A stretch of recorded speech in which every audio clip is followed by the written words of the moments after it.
की शुरुआत में हम एक आदमी रोलैंफो को देख पाते हैं जो कि अपनी बहन लॉरिटा को कहीं पर लेकर जा रहा था क्योंकि उसकी बहन की हालत बहुत ही ज्यादा खराब थी। तब वो लॉरिटा को ना अलमेरा नाम की एक बूढ़ी स्त्री के पास लेकर जाता है जो कि असल में तंत्र मंत्र के बारे में बहुत ही ज्यादा जानती थी। और वहाँ उसकी बातों से हम ये जान पाते हैं कि असल में लॉरिटा के ऊपर किसी डीमन ने कब्जा कर लिया है। तभी ना अलमेरा लॉरिटा की बॉडी से उस डीमन को निकालने के लिए कुछ मंत्र पढ़ने लगती है, लेकिन अचानक से ही लॉरिटा के मुंह से अजीब सा काला सब्सटेंस बाहर आता है और उसके ही ठीक बाद लॉरिटा की मृत्यु हो जाती है, जिसको देखकर रोलैंफो बहुत ही ज्यादा परेशान हो गया था। मगर ना अलमेरा के पास लॉरिटा को वापस लाने का एक और रास्ता होता है और तब वो रूम में मौजूद सभी पेंटिंग्स को ढक देती है और वापस से कुछ मंत्र पढ़ना चालू कर देती है, जिससे रूम में मौजूद सभी लाइट्स अचानक से फ्लिकर करना चालू हो गई थी। लेकिन तभी लॉरिटा का शरीर भी हवा में उड़ने लगता है और अब लॉरिटा के शरीर पर अपने आप एक टैटू बन गया था, जिसका मतलब यही था कि उसकी जान बचाने के लिए कहीं ना कहीं ना अलमेरा ने किसी काली शक्ति का उपयोग किया है। पर अभी के टाइम पर लॉरिटा नॉर्मल हो गई थी, वो जिंदा हो जाती है और वहाँ से सीन सीधा एलीन और क्लार्क पर आता है जो कि असल में अपने किसी रिश्तेदार के बच्चे होने की सेरेमनी में आए थे।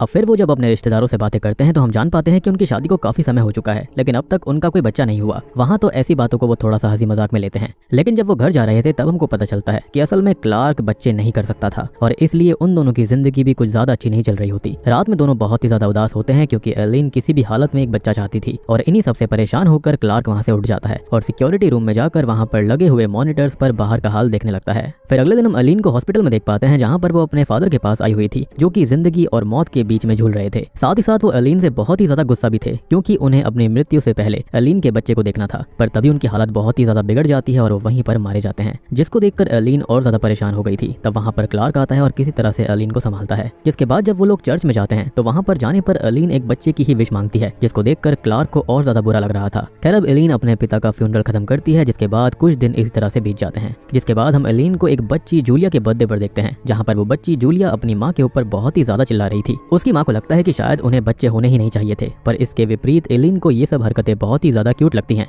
फिर रात में हम क्लार्क को देख पाते हैं जो कि एक पोर्ट पर अपने कुछ साथियों के साथ एक कंटेनर को चेक कर रहा था क्योंकि उसके अंदर बहुत अजीब सी आवाजें आ रही थी। फिर जब वो उस कंटेनर को खोलकर अंदर जाते हैं तो उसके अंदर एक बहुत ही अजीब सा इंसान था जो कि बहुत ही ज्यादा डिमोनिक लग रहा था, जिसको देखकर क्लार्क बहुत डर जाता है और उसका सपना टूटता है। इसका मतलब वो अभी तक एक नाइटमेयर देख रहा था। खैर तभी वो नोटिस करता है कि एलीन रूम के अंदर नहीं थी, वो बालकनी में खड़ी होकर बच्चे के लिए रो रही होती है। खैर अब उसकी ऐसी हालत को देखकर क्लार्क उसके साथ वापस से एक बार इंटीमेट होता है और तभी बाहर बारिश भी होने लगती है और वो लोग सो ही रहे थे कि तभी अचानक से उनके घर की डोरबेल बज जाती है, जिसको सुनकर जब क्लार्क सीसीटीवी रूम में जाकर देखता है तो घर के बाहर उसे कोई भी नहीं दिखता। इसलिए अब क्लार्क अपनी गन निकालकर गेट की तरफ जाने लगता है, लेकिन वहां पहुंचकर गेट खोलने पर उसको वहां पर एक छोटी बच्ची दिखाई देती है जिसका नाम जेड होता है और उसको देखने के तुरंत ही बाद एलीन उसे तुरंत ही अपने घर के अंदर बुला लेती है। हम जानते हैं कि उसे बच्चों की कितनी जरूरत थी, उसे बच्चों से कितना प्यार था और जब वो उसको खाना देते हुए उससे बात करते हैं तो उनको पता चलता है कि असल में वो लड़की उसी लॉरिटा की बेटी है जिसको हमने मूवी की शुरुआत में देखा था, जिसकी जान ना अलमेरा ने बचाई थी। बात रही लॉरिटा की तो वो अब मारी जा चुकी है और उसने ही जेड से उसके पिता को ढूंढने के लिए कहा था और उसका पिता कोई और नहीं बल्कि क्लार्क होता है। अब ये बात जानने के बाद एलीन बहुत ही ज्यादा शॉक्ड हो जाती है। साथ ही साथ क्लार्क भी इस बात को मानने से साफ इनकार कर देता है कि जेड उसकी बेटी है क्योंकि वो बच्चे पैदा नहीं कर सकता था। साथ ही साथ अब वो एलीन को साइड में लेकर जाता है और उससे बात करते हुए उसे याद दिलवाने लगता है कि असल में उसको बच्चे हो ही नहीं सकते। एलीन ने इस बात को मान तो लिया था पर अभी भी उसके मन में कहीं ना कहीं एक शक था कि शायद से जेड क्लार्क की बेटी हो सकती है और अब वो यही सोचते हुए चेयर पर ही सो जाती है और मजबूरन क्लार्क को जेड को अभी अपने घर में रखना पड़ता है। और अब अगले ही दिन वो लोग जेड को लेकर अपने साथ पुलिस स्टेशन में जाते हैं, जहां जाने पर जब पुलिस ऑफिसर लुई जेड का सामान चेक करता है तो उसे उसके अंदर लॉरिटा और ना अलमेरा की कुछ फोटोज मिलती हैं, जिनको देखकर जेड लॉरिटा को अपनी माँ और ना अलमेरा को अपनी दादी बता रही थी। ये तो बहुत ही अजीब बात थी। खैर अब बच्ची से पूछताछ करने के बाद लुई क्लार्क को भी अकेले में लेकर चला जाता है, जहाँ क्लार्क ने भी उसे अपनी मेडिकल कंडीशन के बारे में बता दिया था कि वो कभी बाप बन ही नहीं सकता। लेकिन लुई क्लार्क और जेड का डीएनए टेस्ट करने का फैसला करता है। वही हम जेड को देख पाते हैं जो कि जेल में इधर उधर घूमते हुए एक सेल के पास आ गई थी, जिसके अंदर एक बहुत ही खतरनाक और साइको कैदी को कैद करके रखा हुआ था। वो जेड को देखकर उसे डराने की कोशिश करता है, मगर जेड उससे डरने की बजाय उसे ये बोलती है कि कुछ ही दिनों के अंदर तुम्हारा एक दुश्मन तुम्हें जेल में आकर शूट करके खत्म कर देगा, जिसको सुनकर वो कैदी बहुत डर गया था।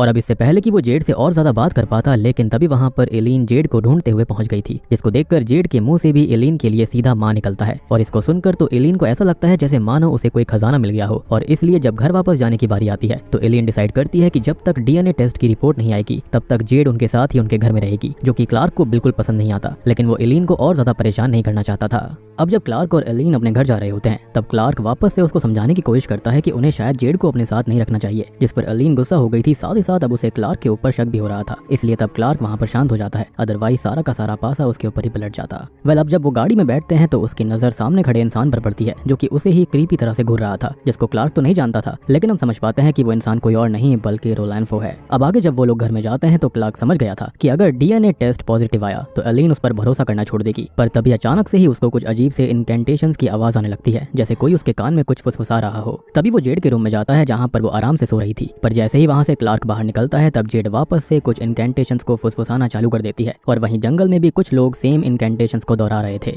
जिनके सामने लोरिटा की बॉडी पड़ी थी और उसका सर नहीं था, जिसका मतलब साफ था कि जेड यहाँ पर पक्का किसी न किसी खास मकसद से आई थी। अब आगे हम वापस से क्लार्क को देख पाते हैं जो कि कुछ फोटोज को देखते हुए किन्हीं यादों में खोया हुआ था, जिससे हम समझ पाते हैं कि क्लार्क असल में एक बार लोरिटा के साथ इंटीमेट हुआ था। जी हाँ, यानी कि यहाँ पर इसलिए वो इतना घबरा रहा था, लेकिन उसे अभी भी यकीन नहीं था कि जेड उसकी ही बेटी है। अब तभी अचानक से क्लार्क को उसके घर के बाहर दूसरी बिल्डिंग के टेरेस पर एक अजीब सी महिला दिखाई देती है जो कि उसको ही घूर रही थी, पर अचानक से वो गायब हो जाती है, जिसको देखकर क्लार्क बहुत घबरा गया था। वहीं अब एलिन जेड से बातें कर रही थी। तब जेड उसे बताती है कि वो तो असल में अपनी माँ के लिए एक नया घर ढूंढने के लिए आई है, लेकिन ये बात अभी एलिन को समझ में नहीं आती। फिर जब रात में क्लार्क और एलिन सो रहे होते हैं तो जेड वहाँ पर आकर एलिन को घूरते हुए कुछ इनकेंटेशंस फिर से पढ़ने लगती है, जिससे क्लार्क की आंख खुल जाती है और जब वो जेड की तरफ देखता है तो जेड उसको एक डिमोनिक रूप में दिखाई देती है, जिसको देखकर उसने तुरंत ही अपनी गन निकाल ली थी और वो उसको शूट करने ही वाला था। लेकिन तभी एलिन की भी आंख खुल जाती है और वो किसी तरह से क्लार्क को रोक देती है। साथ ही साथ अब एलिन जेड को अपने पास ही सुला लेती है क्योंकि वो उसे बहुत ही ज्यादा अटैच हो गई थी। जिसके अगली सुबह हम जेड को देखते हैं जो कि क्लार्क के पास आकर उसे लोरिटा को छोड़ने की वजह से बुरा भला बोल रही थी, जिसको सुनकर क्लार्क को बहुत ही ज्यादा धक्का लगता है। लेकिन इससे पहले कि वो जेड को कुछ बोल पाता, उसको लुई का मैसेज आता है जिससे उसे पता चलता है कि डीएनए रिपोर्ट्स आ चुकी हैं, जिसको जानकर भी क्लार्क ने अभी इस बारे में एलिन को कुछ नहीं बताया था। अब आगे हम जूलिया को देख पाते हैं जिसके घर पर जेड और एलिन गए हुए थे। तब एलिन उसकी माँ से बातें करने लगती है और जूलिया मजे से छत पर खेलती हुई अपनी वीडियो बना रही थी। तभी उसकी नजर जेड पर पड़ती है जो कि उसे घूरती हुई छत से नीचे कूद जाती है, जिसको देखकर जूलिया बहुत ज्यादा डर गई थी और वो तुरंत ही इस बारे में जाकर अपनी माँ और एलिन को बताती है। लेकिन जब एलिन और जूलिया की माँ जेड को देखते हैं तो वो तो बड़े आराम से नीचे गार्डन में खेल रही थी, जिसको देखकर वो उल्टा जूलिया को ही डांटने लगते हैं। तब हम जेड को देखते हैं जिसे गार्डन में खेलते हुए एक मरी हुई चिड़िया दिखाई देती है, जिसको देखकर जेड उसे अपने हाथ में उठाकर कुछ इनकेंटेशंस पढ़ती है, जिससे कि वो चिड़िया शॉकिंगली वापस से जिंदा हो गई थी। लेकिन जैसे ही वहाँ पर जूलिया पहुंचती है तो जेड उसे डराने के लिए वापस से चिड़िया को बेरहमी के साथ मार डालती है। वहीं क्लार्क को वापस से सेम वही डीमन वाला ड्रीम आता है, लेकिन अब वो उठकर सीधा लुई के पास चला जाता है, जहाँ जाकर उसको पता चलता है कि डीएनए टेस्ट की मदद से ये पता चला है कि जेड असल में क्लार्क की ही बेटी है। और अब फाइनली क्लार्क लुई को अपने और लोरिटा के बारे में बताता है कि क्लार्क 2015 में एक पार्टी में गया था जहाँ पर होटल में ही उसकी मुलाकात लोरिटा से हुई थी और उसके बाद वो दोनों इंटीमेट हो गए, लेकिन क्लार्क ने उसको छोड़ दिया और 2016 में उसकी शादी एलिन के साथ हो गई थी। इसका मतलब यही था कि क्लार्क बाद में जाकर बीमार पड़ा था, वरना 2015 तक वो बिल्कुल सही था और बच्चे पैदा कर सकता था। या फिर हम ये कहें कि लोरिटा के साथ इंटीमेट होने के बाद ही उसके साथ ऐसा हुआ। तब लुई उससे एलिन को सब कुछ सच बताने के लिए कहता है। अब इससे पहले कि क्लार्क कुछ रिप्लाई कर पाता कि तभी उसकी नजर बाहर रोलैंफो पर पड़ती है जो कि उसको ही घूर रहा था, जिसको देखकर क्लार्क उसको जाकर बहुत ही बुरी तरह से मारने लगता है। पर बाद में जब वो रोलैंफो का भयानक चेहरा देखता है तो वो घबरा जाता है। अब इतने में ही वहाँ पर लुई ने उसे एक आदमी को सरेआम मारने के जुर्म में जेल में डाल दिया था और क्लार्क को उसी सेल में रखा जाता है जिसमें वो अजीब सा कैदी भी था, जिसको जेड ने बताया था कि कुछ समय में उसका दुश्मन उसको आकर गोली मार देगा। तब वो आदमी क्लार्क के पास आकर उससे जेड के बारे में सब कुछ बताता है और बोलता है कि जेड शायद किसी डीमन से पजेस्ड हो रखी है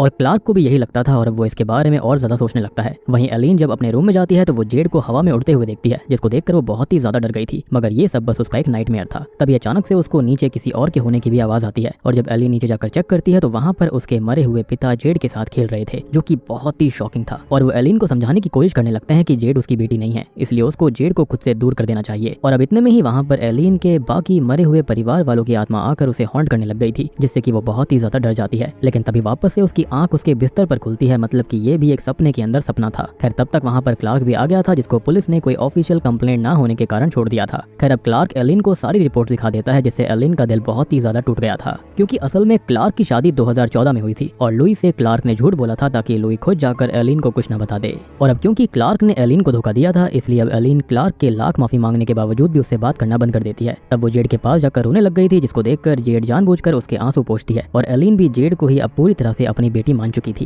खैर अब रात के समय भी क्लार्क एलिन से माफी मांगने की कोशिश करता है, लेकिन वो उसकी कोई बात सुनने को तैयार नहीं थी। और तभी अचानक से ही उसकी गर्दन 360 डिग्री रोटेट कर जाती है, जिसको देखकर क्लार्क बहुत डर गया था। लेकिन एलिन एकदम नॉर्मल थी, तो उसको लगता है कि क्लार्क ड्रामे कर रहा है, इसलिए वो तब भी कोई रिएक्शन नहीं देती। अब वहीं बाहर हम एक सरकारी आदमी को देखते हैं जो कि जेड के हालचाल जानने के लिए क्लार्क और एलिन के घर पर जाने की कोशिश कर रहा था। पर तभी बाहर उसका सामना उसी कल्ट के लोगों से हो जाता है जो कि जेड का सही से ध्यान रखते थे और टाइम टू टाइम क्लार्क को डराते रहते थे। वो लोग उस आदमी को जान से भी मार देते हैं। अब वहीं लुई लोरिटा के बारे में पता करने लगता है और जब सच्चाई उसके सामने आती है तो वो तुरंत ही क्लार्क को कॉल करता है और तब हम उन दोनों की बातों से ये जान पाते हैं कि असल में लोरिटा, जेड और लोरिटा का भाई रोलैंफो का एक बस में यात्रा करने के दौरान ही एक्सीडेंट हो गया था, जो कि सीधा खाई में जाकर गिरी थी और उसमें सब लोगों की लाशें मिल गई थी। लेकिन अब तक लोरिटा, जेड जेड, रोलैंफो और कुछ लोगों की लाशें नहीं मिली थी, जिसको जानकर क्लार्क बहुत ही ज्यादा डर गया था। तभी अचानक से ही हम जेड को देख पाते हैं जो कि क्लार्क की सीलिंग के ऊपर लटकी हुई थी और तभी क्लार्क को भी सीसीटीवी फुटेज में सेम कल्ट के लोग उसके घर के बाहर दिखाई देते हैं, जिसको देखकर वो उन्हें जान से मारने के लिए घर के बाहर चला जाता है। अब तभी हम जेल के अंदर उसी कैदी को देख पाते हैं जिसके पास सच में उसका एक दुश्मन आकर उसे शूट करके जान से मार डालता है, जैसा कि जेड ने भविष्यवाणी करी थी। और हम जानते हैं कि कुछ डीमंस ऐसे होते हैं जो कि आपका फ्यूचर बता सकते हैं। खैर तभी वहां से सीन पास्ट में जाता है और हम लॉरिटा, जेड और रोलैंफो को देख पाते हैं जो कि एक बस से कहीं पर जा रहे थे। खैर तभी अचानक से ही वो बस खाई में गिर जाती है और सभी लोग मारे जाते हैं। बस वहां पर जेड जिंदा बची थी। तब वो लॉरिटा के शरीर के पास जाती है जिसका सर ही धड़ से अलग हो गया था, जिसको देखकर जेड रोने लगती है। लेकिन तभी उसको लॉरिटा की आवाज आती है जो कि उसे एक इनकेंटेशन बताकर पहले रोलैंफो के कान में पढ़ने के लिए कहती है। और जैसे ही जेड ऐसा करती है वैसे ही रोलैंफो जिंदा हो जाता है, लेकिन एक डिमोनिक रूप के साथ। और तब जेड वही सेम इनकेंटेशन और भी लोगों के कान में फूंक देती है, जिससे वो सब भी काइंड ऑफ पजेस्ड होकर जिंदा हो गए थे, काइंड ऑफ ज़ॉम्बीज बन गए थे,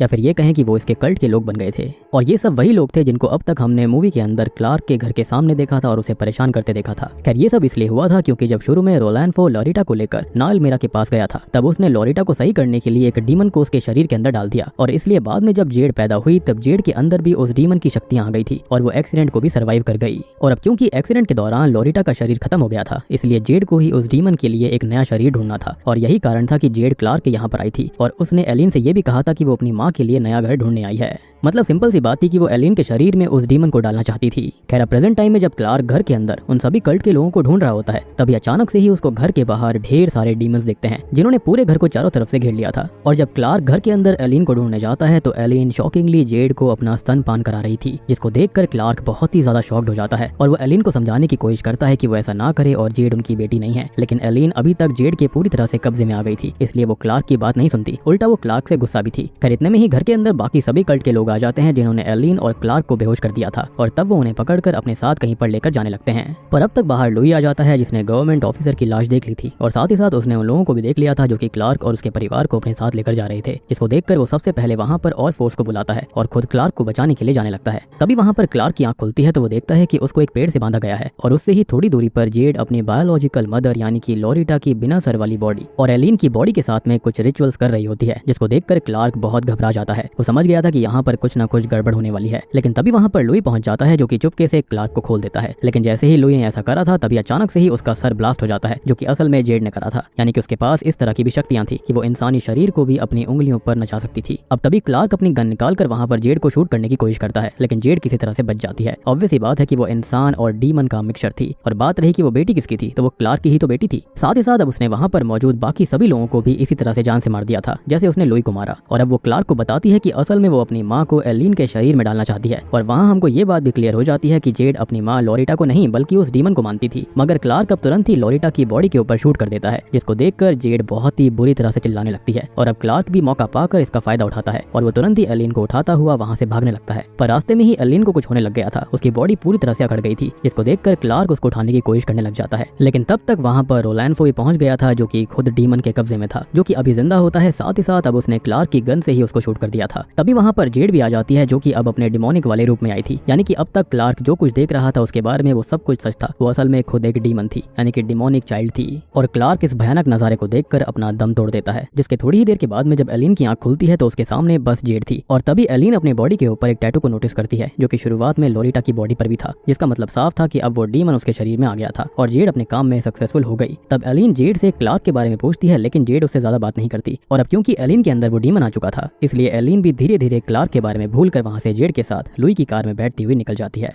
और बूम, इसी के साथ में ये मूवी यहीं पर